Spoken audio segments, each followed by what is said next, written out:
സ്നേഹത്തെക്കുറിച്ച് വാചാലരാകുന്നവരുണ്ടല്ലോ. ഇന്നത്തെ വചനം ഒന്ന് കേട്ടു നോക്കാം. 1 കൊറിന്തോസ് 13:3.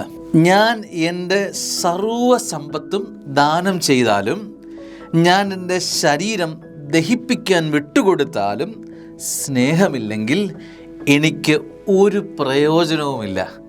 സ്നേഹമുള്ളവരെ, മനുഷ്യൻ കൈയടിക്കുന്ന വലിയ കാര്യങ്ങൾ ഒരു ജീവിതത്തിൽ ചെയ്തിട്ടുള്ളൊരു വ്യക്തി അവൻ പറയുകയാണ്, ഞാൻ എൻ്റെ സർവ്വസമ്പത്തും ദാനം ചെയ്യുക.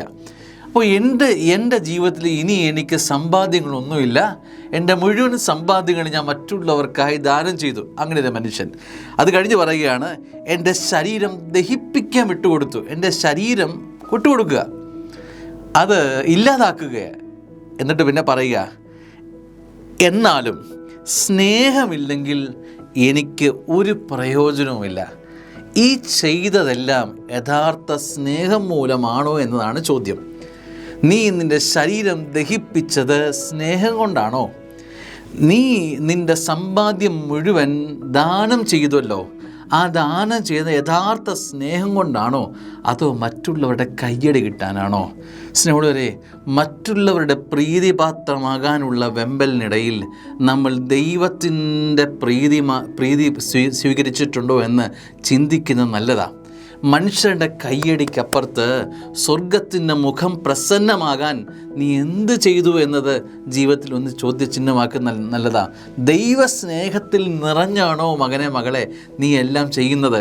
നീ ഇന്നൊരു ഒരാളെ ഉപവിപ്രവർത്തനം ചെയ്ത് ഒരാളെ സഹായിക്കുന്നു. ആ സഹായിക്കുന്നത് വീഡിയോ പകർത്തുന്നതിന് മുമ്പിൽ വേണ്ടിയിട്ടാണോ? മറ്റുള്ളവൻ നിന്നെ മിടുക്കനാണ്, നീ കൊള്ളാമെന്ന് പറയാൻ വേണ്ടിയിട്ടാണോ?